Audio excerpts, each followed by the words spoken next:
So we're going to talk about managing patient feedback, which is a very, very big topic. So the aim of all of these webinars is to increase understanding of the new inspection regime and to help practices prepare for inspection. So that's why we do these, to help you. Objectives today: we're going to explore the best way to manage online feedback. We're going to discuss how to carry out effective satisfaction surveys, and we're going to explore how the iComply system helps you to track complaints and how to show inspectors what you've done. So the learning outcomes is we'd like to help to improve the management of online feedback. It's a very big, important area that's becoming increasingly more important.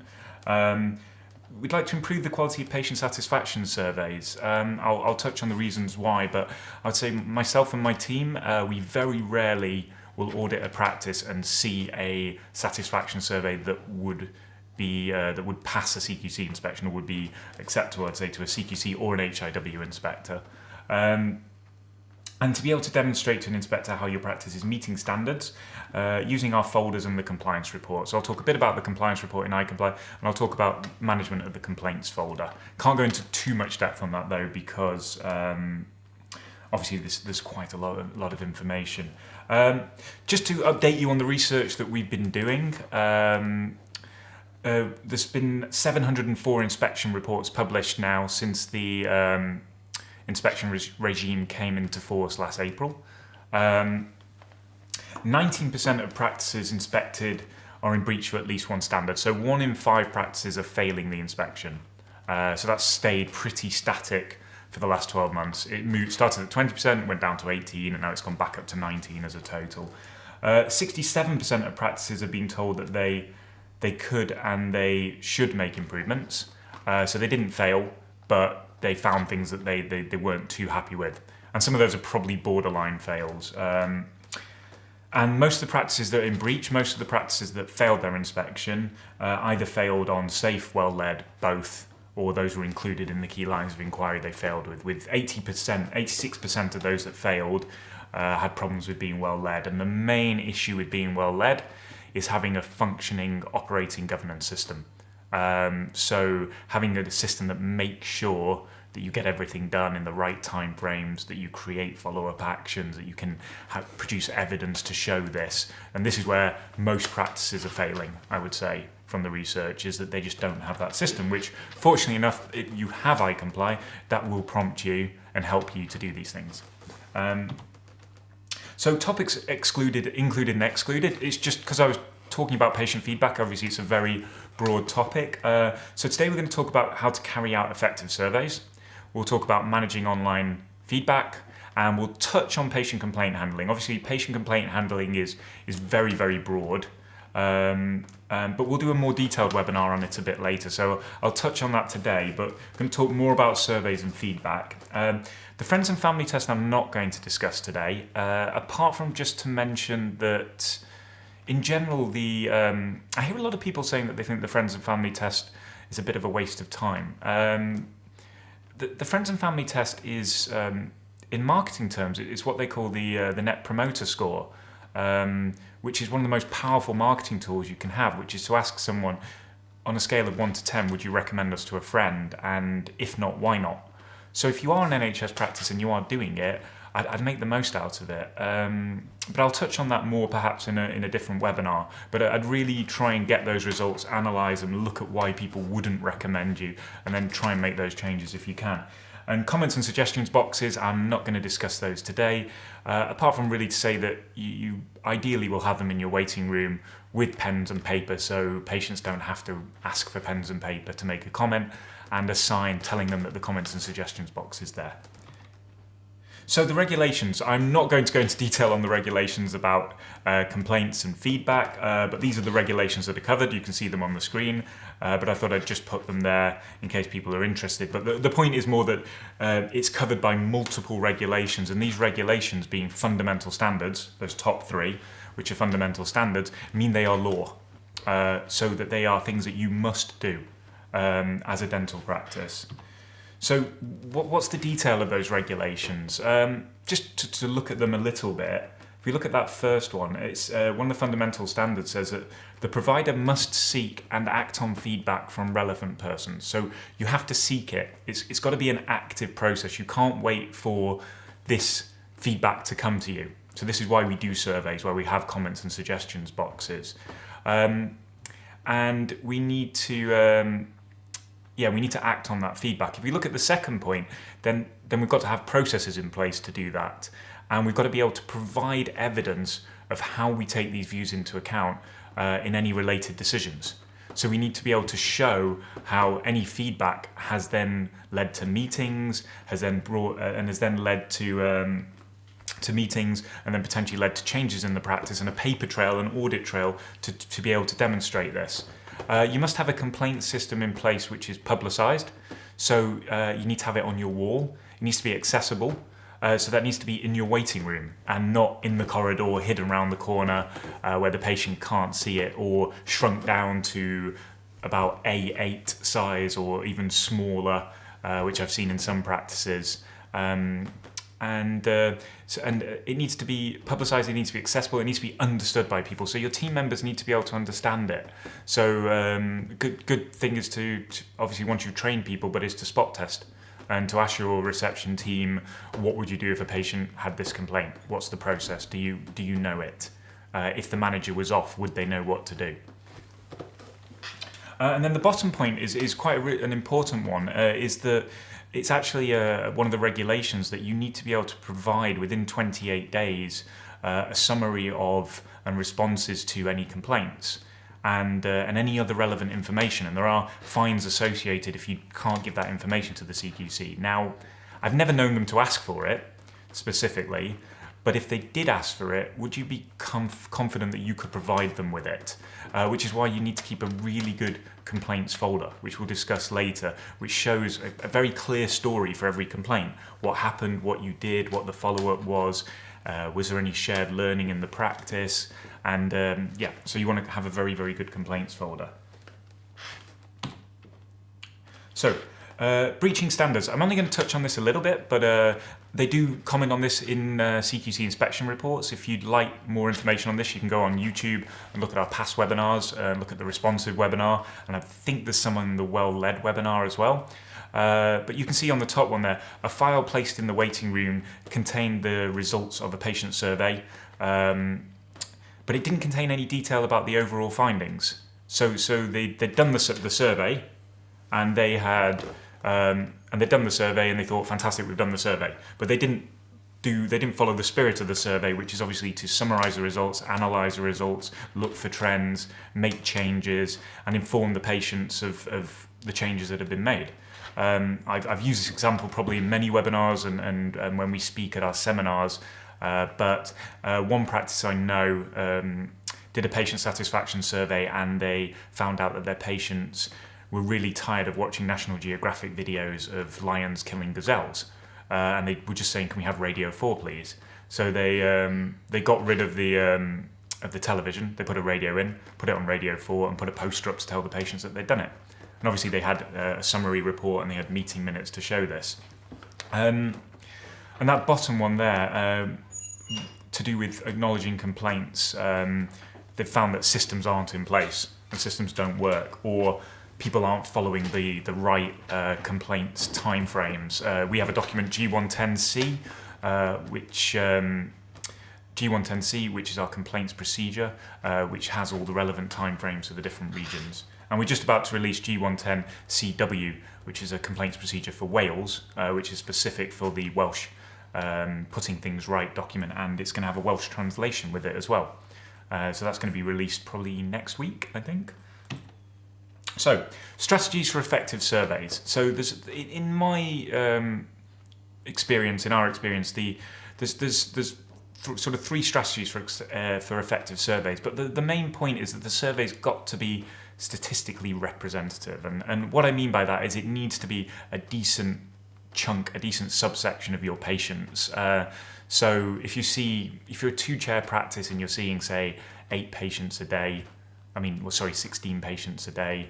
Well, let's make it even smaller. If you're one chair practice and you're seeing 8 patients a day, and then you've got 7 surveys forms for the last 12 months, then that's not going to be representative. So you need to have a decent amount of surveys done. And there's 3 ways I'd recommend doing this. One is an intensive 1-month survey, where you essentially, for 1 month, you ask every single patient, you ask them to do a survey, and you use our survey form, G115A. The second one is a continual paper survey at the end of the course of treatment, and I really like this one in that you keep a survey form on the reception desk or in the surgeries, and then at the end of every course of treatment you ask a patient to fill one out.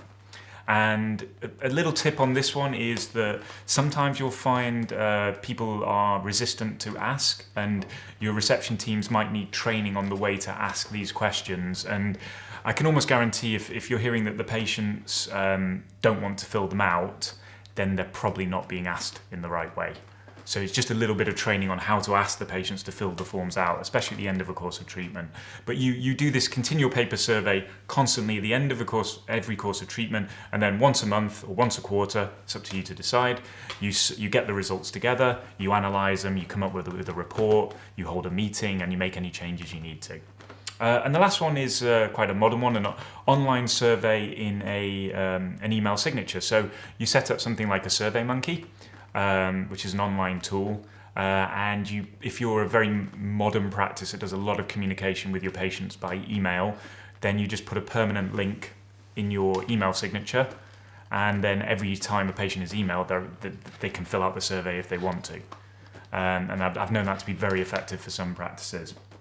But with whatever method you use, you really need to summarize those results. You need to hold meetings, if applicable, create actions, to-dos, use your iComply calendar to create to-dos, or if you're doing it, say, once a year, an annual survey, you can use related to-dos, which we'll look at afterwards in the patient satisfaction activity in iComply.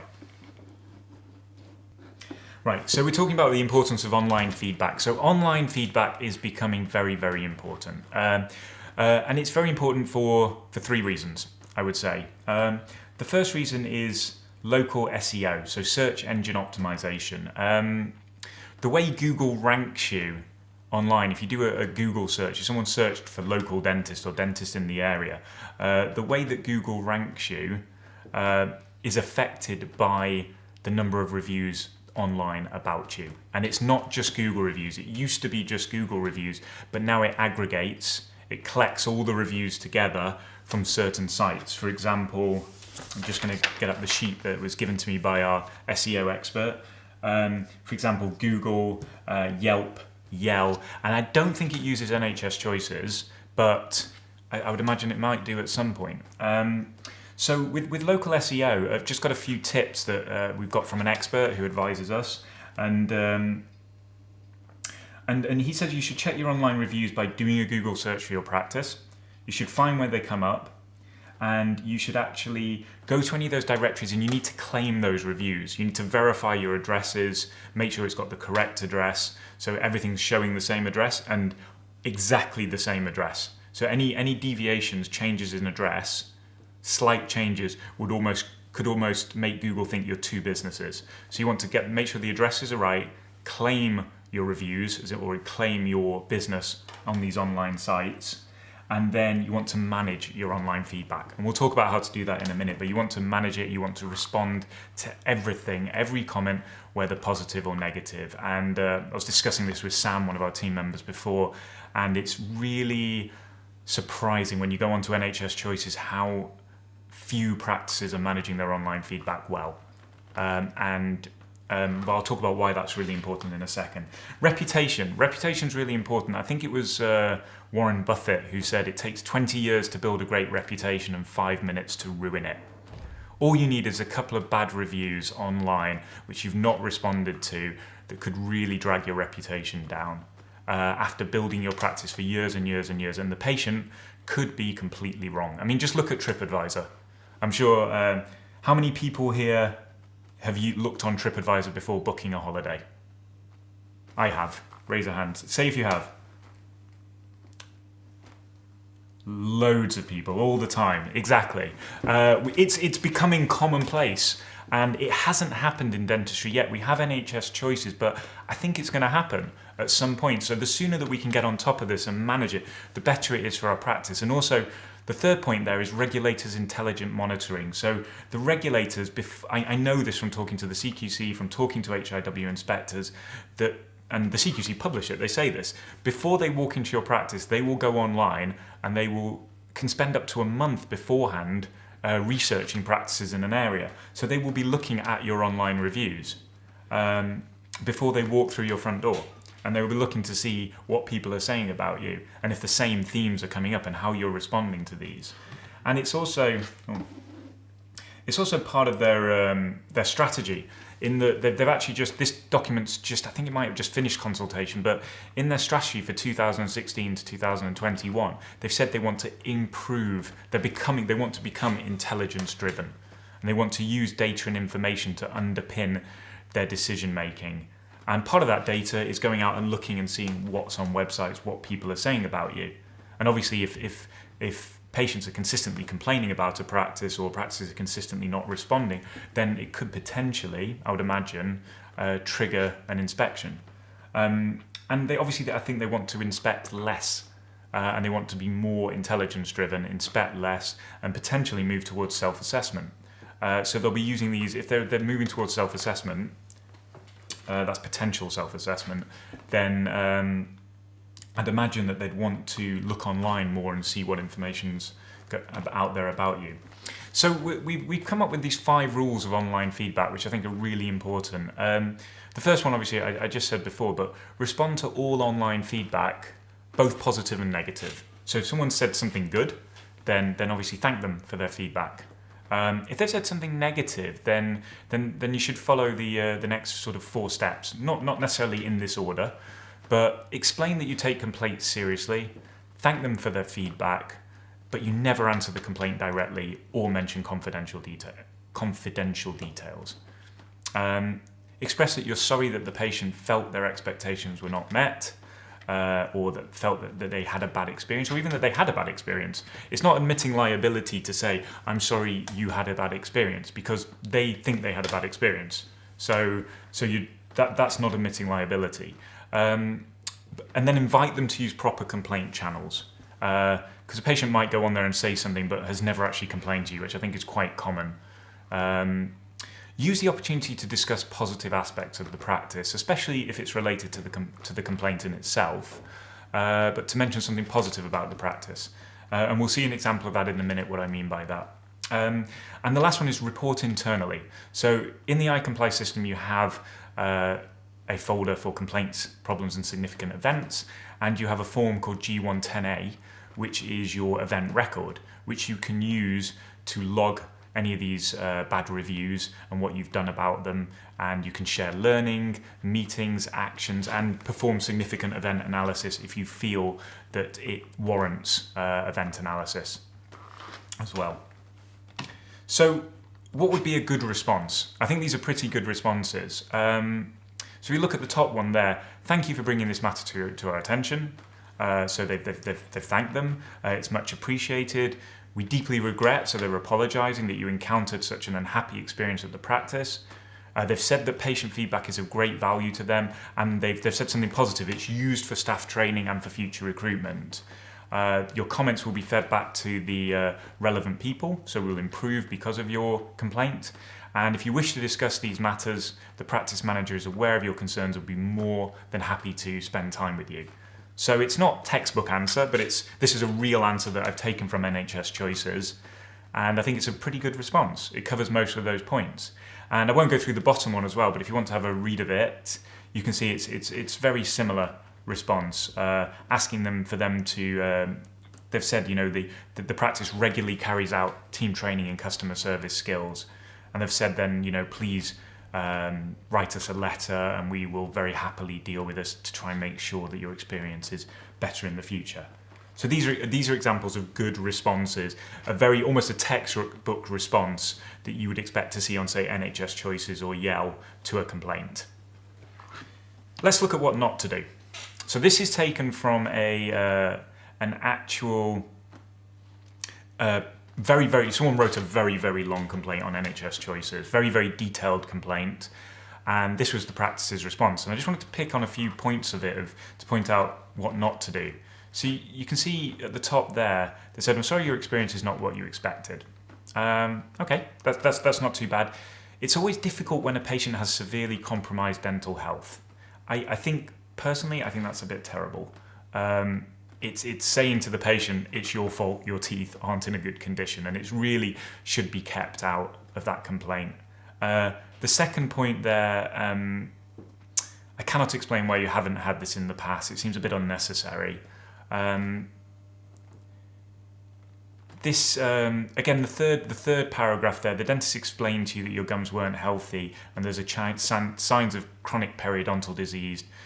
This has not happened overnight. So again, it's slightly accusing the patient of, it's getting very personal, and it's almost, I don't know if the patient gave their name, it's almost crossing a line between giving out confidential information based on their treatment. Almost the last paragraph there is to me it seems quite petty. I'm sorry you feel that our grade 2 listed building that we've spent a lot of money isn't important.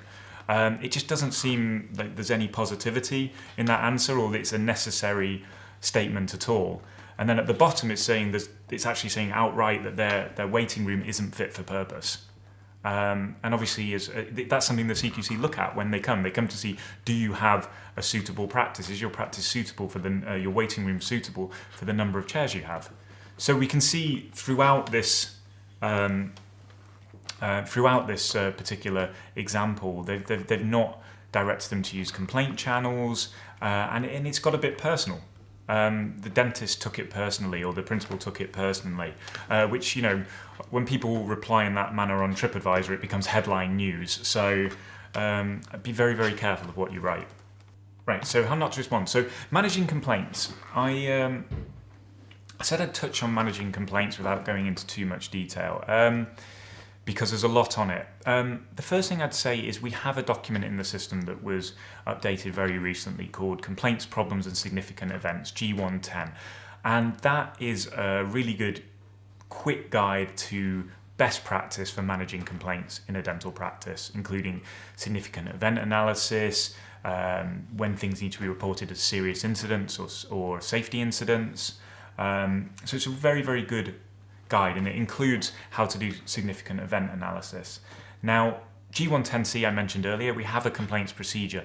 You need to display this. I go into many practices and it's not on display in the waiting room, and I think 25% of practices in Wales failed their HIW inspections purely on complaints, and most of that was the way they displayed their complaints procedure. I put a point on there about distinguishing between clinical and admin complaints. The other point I should probably mention is obviously be aware of what your timeframes are for responding, for acknowledging a complaint. Obviously they differ in Scotland, Wales and England, and we have that information in G110 and in the complaints procedures themselves. So just make sure you're using the correct one and everyone's aware that you really have to respond in time.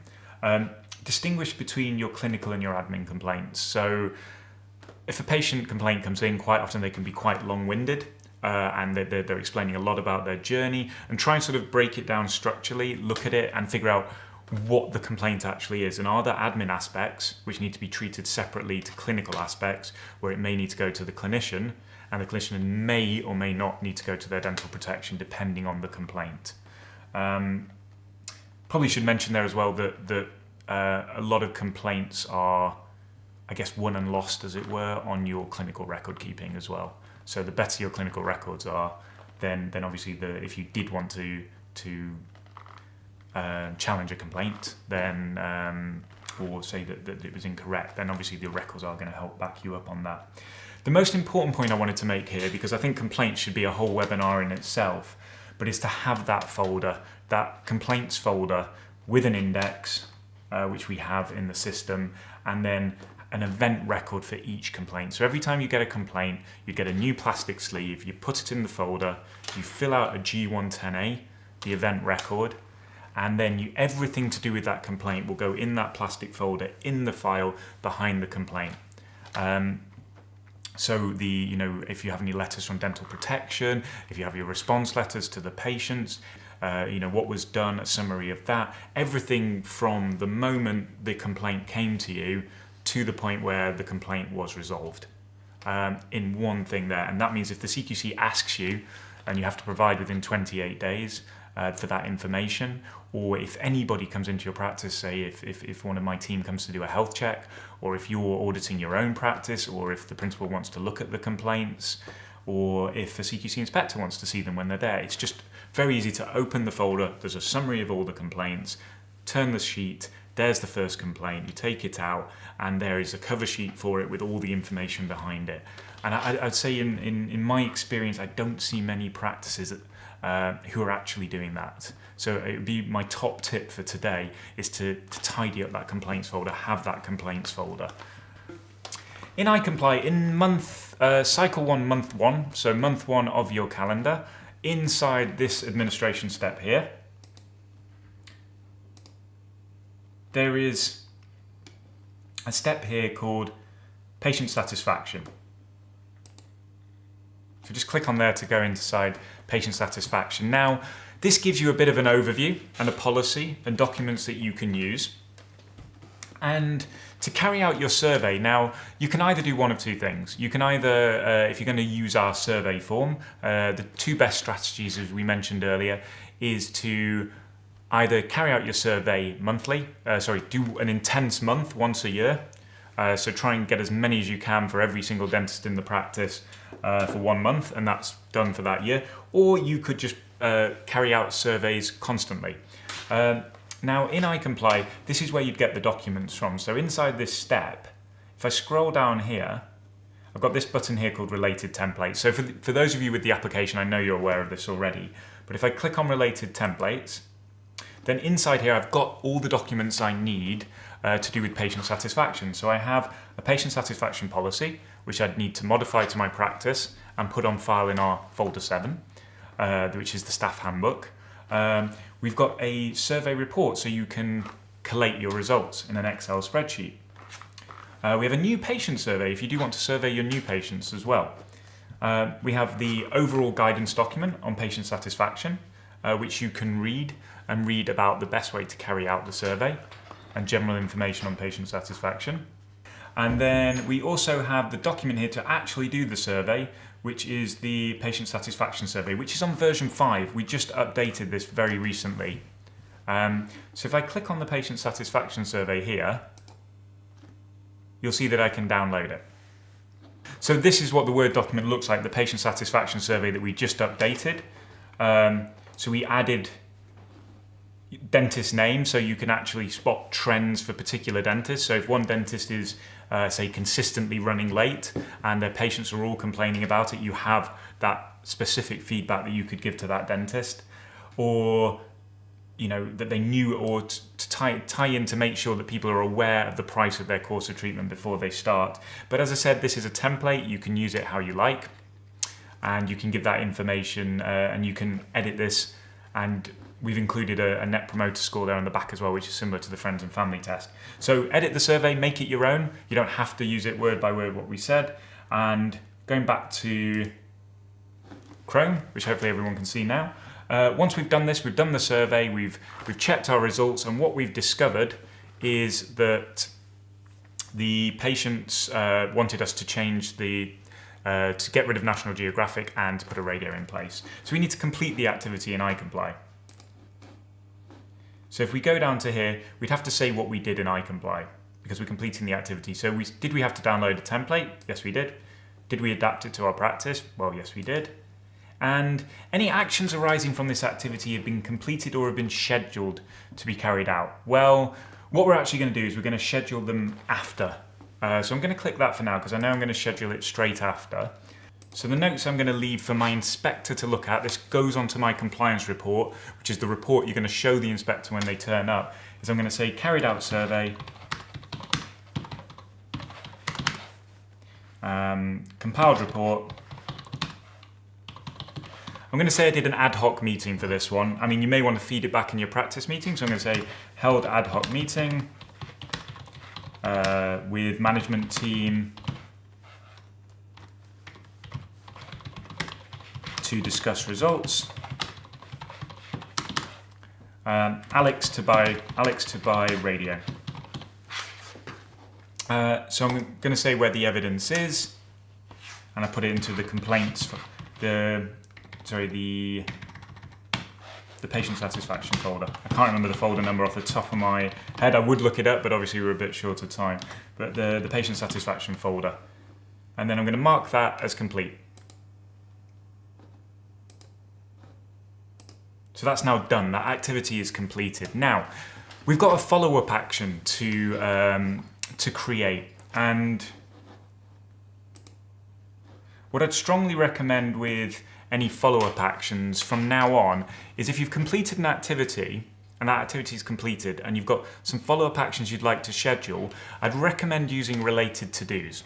Now, the reason for that is that in the future, what we're going to do is we're going to make sure that the compliance report will show your related to-dos next to your activities. It doesn't currently, that's a new feature coming. And what that means is you're going to be able to show an inspector that I did this activity, these are my actions that came out of it, and this is when I completed those actions, which ties into this real quality assurance theme that's in the new inspection regimes both in England and Wales. So the way I'd do that is I've completed this survey, I've signed it off, but I want to schedule that action for me to buy that radio. So I'd come down to here and I'd click Create Related To Do. So buy radio. And I'll just put buy radio for there. And then I'm going to schedule that for, let's say, 27th. But I could also give it to any team member as well. So we can delegate that to any team member. And then I'm going to click Create to create that action.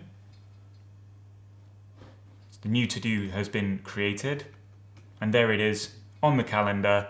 Whoever's been assigned that to-do will get an email to tell them that they've got that to-do, and it will appear on your report as an action that you've created, which will soon be linked to that actual activity in your report as well. So if we go to the compliance report, which is down here, and I click on that,